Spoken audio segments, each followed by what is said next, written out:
제목은 해로운 모임에서 생명의 모임으로입니다. 해로운 모임에서 생명의 모임으로라는 제목으로 새벽 말씀 함께 나누도록 하겠습니다. 교회에 새롭게 등록하시는 분들을 이제 보게 되면 하나님을 향한 믿음 하나로 그 믿음 한 가지를 가지고 오시는 분들도 있고, 때로는 어떤 분들은 이 교회 커뮤니티 안에서 또 소속감에 대한 기대를 가지고 오시는 분들도 있습니다. 연약한 인간이기 때문에 세상의 현실 속에서 이리저리 치이며 살아가시다가 좀 위로를 받고 싶은 마음 가운데 이 교회로 나오시는 분들도 계시는 것이죠. 그런데 그렇게 나온 자리에서 이 많은 분들이 상처를 입고 돌아가시는 분들이 있다는 것입니다. 아마 바울 사도가 편지를 보낸 고린도 교회도 그 상황이 마치 오늘 제가 말씀드린 상황과 비슷했던 것 같습니다. 예수님의 은혜를 기억하기 위해 그들이 모였고 성찬을 함께 나누었고 예배를 드렸습니다. 근데 바울이 그런 고린도 교회를 향해서 보내는 메시지가 칭찬이 아니라 책망이었다는 것이죠. 오늘 말씀을 보면 너희의 모임이 유익이 못되고 도리어 해로움이다 라고 말을 하고 있습니다. 예배를 드리고자 그들이 모였고 은혜를 받기 위해 뭉쳤고 그들이 성찬을 행했음에도 불구하고 서로에게 해가 되고 상처가 되었다는 말입니다. 여러분, 왜 그랬을까요? 무엇이 문제였을까요? 오늘 우리는 이 고린도 교회의 모습을 반면교사 삼아서 이 새벽 우리가 드리는 이 예배와 우리가 살아가는 우리의 삶을 한번 되돌아보기를 간절히 소원합니다. 우리의 모임이 해가 되지 않게 하기 위해서, 우리의 예배가 해로움이 아니라 유익함이 되기 위해서 우리가 무엇을 점검해야 되는가, 그것을 함께 나누게 될 텐데, 우리가 이것을 통하여서 우리의 예배가, 우리의 모임이 우리가 참된 유익이 되는 그런 시간이 되기를 간절히 소원합니다. 특별히 두 가지로 함께 나누어 볼 텐데, 오늘 말씀의 첫 번째는 나의 경건이 타인에게 상처가 되지 않게 해야 한다입니다. 나의 경건이 타인에게 상처가 되지 않게 해야 한다. 오늘 당시 이 고린도 교회 성찬식, 오늘 말하는 이 성찬이라는 표현은 오늘날 우리가 드리는 그 성찬식, 빵을 떼고 우리가 함께 포도주를 나누는 그런 간단한 그런 예식으로 나누는 자리가 아니라 성도들이 각자 음식을 좀 가져와서 함께 풍성하게 먹고 나누는 어떤 공동 식사, 그런 애찬, 그런 느낌의 성찬이었음을 우리가 보게 됩니다. 그래서 부자도 가난한 자도, 이 자유인도 종도, 이제 사회적인 신분과 어떤 형편을 벗어나서 주님의 한 식탁에 참여한 것에 의의를 두는 것이죠. 세상에서는 구별되고 나뉘었던 사람들이 교회 안으로 들어와 그리스도의 이 몸 안에서 하나가 되는 것을 보여주며 이 거룩한 자리를 나누는 것, 함께 이 자리를 나누는 것이 성찬의 의미였습니다. 그런데 여기에 한 가지 문제가 있었죠. 이 교회 안에서는요, 시간적인 여유가 있는 사람들도 있었고 부유한 성도들도 있었지만 반면에 늦게까지 일하고 와야 하는 성도들도 있었습니다. 당시 상황을 보면 주인과 종의 관계로 인하여서 함께 만찬에 참여하기 어려운 부분 역시 존재했던 것이 바로 이 고린도 교회가 가졌던 이 성찬의 자리였다는 것입니다. 그 결과가 무엇입니까? 오늘 말씀에 보면 21절에 보면 이 먹을 때 각각 자기의 만찬을 먼저 갖다 먹음으로 어떤 사람은 시장하고 어떤 사람은 취함이라. 이거 무슨 말씀입니까? 상대적으로 부유했던 이들은, 상대적으로 여유가 있었던 이들은 먼저 와서 만찬을 먹고 취하기까지 했다면 늦게 도착한 가난한 성도들, 좀 상대적으로 부유하지 못했던 성도들은 먹을 음식이 없어서 그 참여에, 그 만찬에 참여하지 못하게 되는 그런 일이 일어나게 되었다는 것입니다. 특별히 21절에서 각각 자기의 만찬을 먼저 갖다 먹는다라는 표현이 있습니다. 이렇게 해서 자기의 만찬이라는 표현을 원어로 보면 자기 자신의 만찬이라고 좀 표현이 되어 있습니다. 여러분 보십시오. 주의 만찬이 되어야 될 자리가 어느새 자기 자신의 만찬이 되어 있습니다. 주님을 기억하는 식탁이 아니라 이 자리가 주님을 기억하고 주님과 함께 거룩하게 하나가 되어야 될 이 공동체, 이 식탁의 자리가 자기 배를 채우는 자기 자신의 식탁이 되어버렸다는 것입니다. 여러분 얼마나 아이러니한 일입니까? 주님의 찢기신 몸과 흘리신 피를 기억해야 될 자리에서 그 예수님을 기념한다는 사람들이 오직 자기의 배만을 먼저 추리기 위해서 먼저 갖다 먹고 있다는 그 문제가 바로 고린도 교회에서 자행되었던 문제라는 것입니다.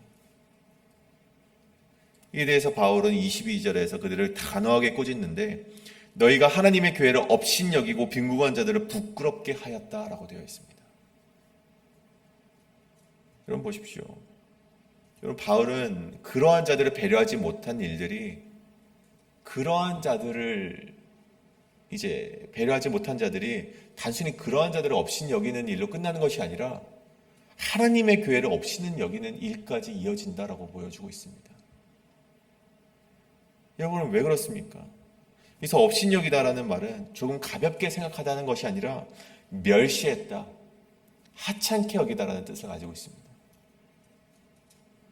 그들이 생각할 때 아니 난 먼저 먹은 것뿐인데 왜 내가 하나님의 교회를 멸시한 거야? 왜 하나님의 교회를 업신여긴 거야? 라는 생각이 들 수 있겠죠. 그런데 여러분 우리가 여기서 분명하게 짚고 넘어가야 되는 것이 있습니다. 여러분 하나님의 교회라는 것은 무엇입니까? 단순히 건물을 의미하는 것이 아닙니다. 여러분이 다 아시다시피 교회라는 것은 그리스도의 피로 사신 사람들의 그런 공동체를 말하는 것입니다. 그들이 함께 예배를 드리는 공간, 함께 주님의 피로 그렇게 살아남은 그런 성도들이 함께 예배를 드리는 그 공동체 자체가 교회라는 것이죠. 부유한 성도들은 자신들이 예배 자리에 와서 성찬을 행하고 있으니 스스로 아주 경건하고 훌륭한 신앙생활을 하고 있다고 생각을 했습니다. 하지만 바울은 그것을 향해서 하나님의 교회를 업신여기는 죄라고 못 박아 말했다는 것입니다. 여러분 우리가 예배를 빠지지 않고 봉사와 헌신을 열심히 한다면 하나님이 기뻐하실까요? 당연히 기뻐하시죠. 당연히 기뻐하실 것입니다. 하지만 거기서 끝이 아니라 내가 그러한 열심은 가지고 있지만 정작 내 곁에서 외로워하고 소외된 지체의 아픔을 돌아보지 못한다면 주님께서는 우리 예배를 향해서 너희의 모임은 도리어 해롭다라고 말씀하실지 모른다는 것입니다. 여러분 17절을 다시 보시면 너희의 모임이 유익이 되지 못하고 도리어 해로움이다. 여러분 이 말씀을 보면 모임 자체가 문제가 되지 않습니다. 모이는 것은요 아주 아름다운 것이죠. 그들은 모였고 예배를 드렸고 성찬을 했습니다. 하지만 그 결과가 오히려 해로웠던 이유는 예배의 형식은 있었을지 모르겠지만 그 예배의 정신을 그들이 잃었기 때문이었습니다. 주님의 이름은 있었지만 주님의 마음은 그들 가운데 없어졌기 때문에 오늘 바울이 그들을 향해서 책망하고 있었다는 것입니다. 여러분 성찬이 무엇입니까? 주님의 몸을 기억하는 것입니다. 그 몸은 십자가 예수뿐만이 아니라 그리스도의 몸된 공동체를 함께 바라보아야 되는 것인데 여러분 그들은 그렇게 하지 못했기 때문에 오늘 그들이 아무리 예배를 잘 드렸고 그들이 봉사원신을 열심히 했을지언정 그들이 책망을 받는 자리를 피하지 못했다라는 것입니다. 여러분 믿음은요 때로는 큰 말보다 작은 기다림과 배려 속에서 드러날 때가 많이 있습니다. 그래서 나의 경건이 혹 누군가를 밀어내고 부끄럽게 만든다면 그것은 내가 올바르게 경건한 생활을 하고 있는 것이 아니라 내가 주님의 마음을 잃어버린 경건일 수 있음을 우리는 우리의 신앙을 되살펴 봐야만 한다는 것입니다. 그래서 오늘 바울은 33절에서 무엇라 말합니까? 내 형제들아 먹으러 모일 때 서로 기다리라. 너무나 당연한 것인데 여러분 그들에게 잃고 있었던 이 당연한 권면을 바울은 오늘 33절에서 다시금 그들에게 전해주고 있는 것입니다. 사랑하는 여러분, 오늘 우리가 이 예배의 자리에서 가장 중요한 것은 하나님을 바라보는 것입니다. 그것을 부인하는 성도는 없을 것입니다. 당연히 그래야죠. 다만 우리가 하나님만 바라보는 것으로 끝나는 것이 아니라 내 곁에 연약한 지체도 함께 돌아볼 줄 아는 그런 신앙인이 되어야만 한다는 것입니다. 우리가 이 수직적인 하나님과의 관계도 역시 중요하지만 수평적인 사랑 역시 우리가 중요하게 여기며 살아갈 때 우리의 모임은 해로운 모임이 아니라 주님의 사랑이 살아있는 유익한 모임이 될 줄 믿습니다. 오늘 우리가 이것을 반면교사 삼아서 우리가 우리 주변에 있는 연약한 지체들을 정말 늦게까지 일하면서 정말 소외되어 가고 있는 그런 지체들을 우리와 함께 어우를 수 있는 그런 교회가 우리가 교회가 되기를 간절히 소원합니다. 이것이 바로 오늘 말씀의 첫 번째, 나의 경건이 타인에게 상처가 되지 않게 해야 한다입니다. 오늘 두 번째 말씀은 나를 살피고 형제를 주님의 몸으로 바라보아야 한다입니다. 나를 살피고 형제를 주님의 몸으로 바라보아야 한다. 오늘 이 맞닥뜨리게 된 문제를 이 바울이 조금 더 심도 깊게 바라보면서 두 가지 영적인 해결책을 제시해주고 있습니다. 우리 결론적으로 가장 먼저 살펴보자면 첫 번째는 자기를 살피는 것이 우리의 해결책이 될 수 있을 것이고 두 번째는 주님의 몸을 분별하는 것이 우리가 이 문제를 해결하는 해결책이 될 수 있다라고 말합니다. 다시 말씀드리면 첫 번째는 자기를 살피는 것, 두 번째는 주님의 몸을 분별하는 것입니다.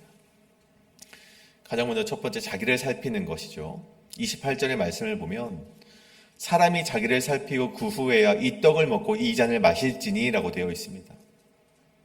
여기서 살피고 라고 그 말씀에 해당하는 원어는 도키마제토라는 단어가 사용이 됩니다. 도키마제토. 이 단어는요, 시험하다, 검증하다, 이것이 참인지를 확인하다, 그런 뜻을 가지고 있습니다. 이 당시에는요, 이 어떤 만들어진 금속, 어떤 동전을 확인할 때 이것이 진짜인지 아닌지를 확인하다 라고 할 때 이 도키마제토라는 단어를 사용했다고 합니다. 그러니까 이 단어를 오늘 28절에 사용한 것이죠. 사람이 자기를 도키마제토 해야 한다. 시험해야 한다. 검증해야 된다. 참된 것인지 확인해야 된다. 즉 성찬에 참여하기 전에 내 믿음이 진짜인지 확인해야 된다. 내 마음에 형제를 향한 이기심이나 미움은 없는지 주님 앞에 정직하게 점검해야 된다. 그 말씀을 오늘 바울이 우리에게 전해주고 있는 것이죠. 내가 주님의 은혜 앞에 합당한 태도로 서 있는가? 주님께서 피 흘려 세우신 공동체를 내가 혹 망가뜨리고 있지는 않은가? 내 스스로를 검증하고 참인지 아닌지를 확인하라는 것입니다.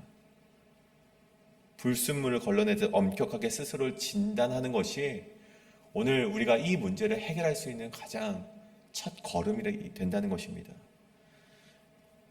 여러분, 두 번째는 무엇입니까? 29절에 더 중요한 말씀이 나오죠.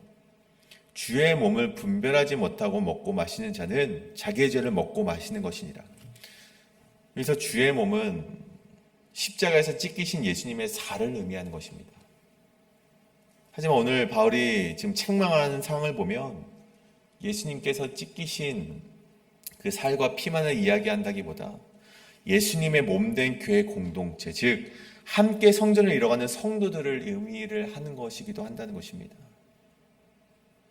주님의 몸, 다시 말해 예수님의 몸된 교회 공동체를 말하는 것이죠.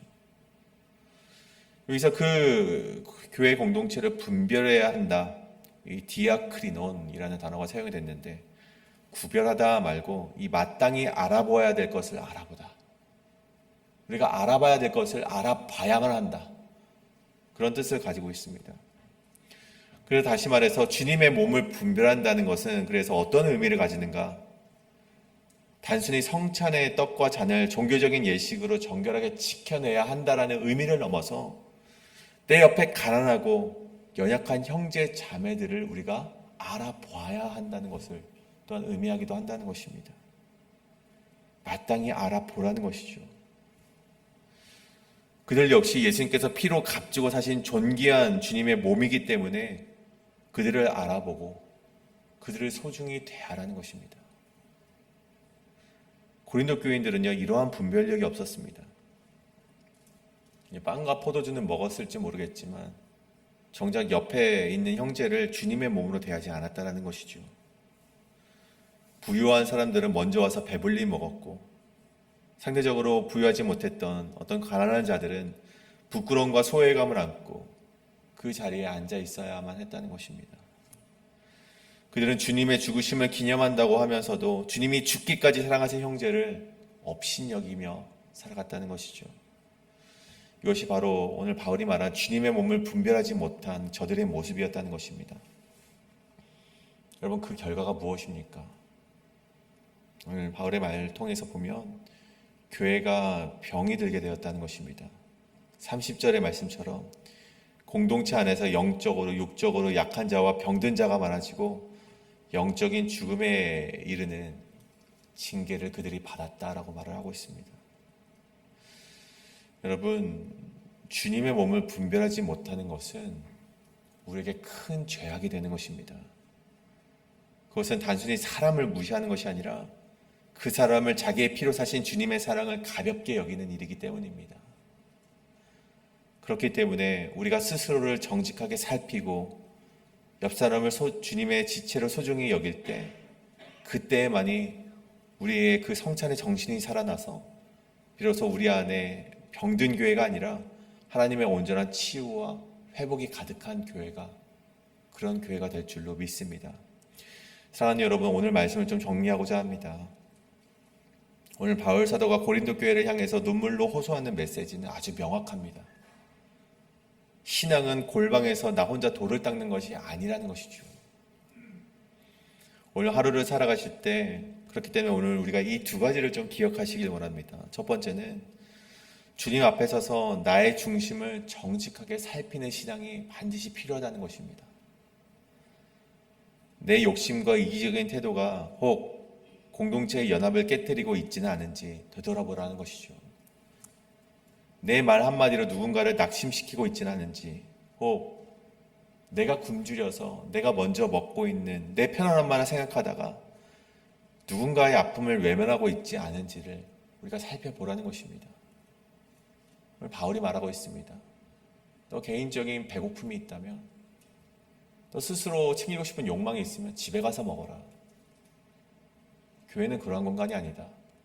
교회는 서로를 살피고 분별하고 서로를 보듬어 안아주는 공간이다. 오늘 그것을 우리가 반드시 기억하길 원합니다. 그리고 마지막 두 번째는 내 눈을 열어 내 곁에 있는 성도들을 바라보는 눈을 가져야만 한다는 것입니다. 내 마음에 들기 때문에 사랑하는 것이 아닙니다. 주님이 사랑하셨기 때문에 귀하게 여기는 것이죠. 내 기준으로 판단하기 전에 십자가의 눈으로 다시 바라보는 것이 그 주님의 몸을 분별하는 것임을 기억하시고, 오늘 우리의 눈을 들어서 내 곁에 있는 성도들을 바라볼 수 있는 눈이 우리 가운데 있기를 간절히 소원합니다. 그리하여서 우리의 모임이 상처를 주는 해로운 모임이 아니라 서로를 살리고 세워주는 그런 유익한 생명의 모임이 되기를, 우리 교회가 그런 따뜻한 예수님의 몸이 되기를 주님의 이름으로 간절히 축원합니다. 이것을 놓고 우리 함께 기도하실 때, 주여, 주님, 우리가 혹 내 행동이 공동체 연합을 깨뜨리고 있지는 않은가 되살펴보길 원합니다. 혹 내가 내 행동 부지 중에 알지 못했던 정말 그러한 상처를 주었다면 이 시간 회개하오니 주여 아버지여 반성하게 하시고 내 행동을 이제는 돌이켜 그렇게 행동하지 않게 하여 주시옵소서. 또한 우리 주변에 있는 내 정말 연약한 지체들을 우리가 바라볼 줄 아는 눈을 허락하여 주시옵소서. 그들을 바라보는 것은 정말 주님이 십자가의 피로써 정말 그들의 값을 사셨던 것을 우리가 바라보는 것임을 기억하게 하시고, 우리가 가끔씩 바라보는 것이 아니라 날마다 그들을 바라볼 수 있는 그런 눈을 우리에게 허락하여 달라고 이 시간 함께 기도하며 나가시겠습니다. 기도하시겠습니다.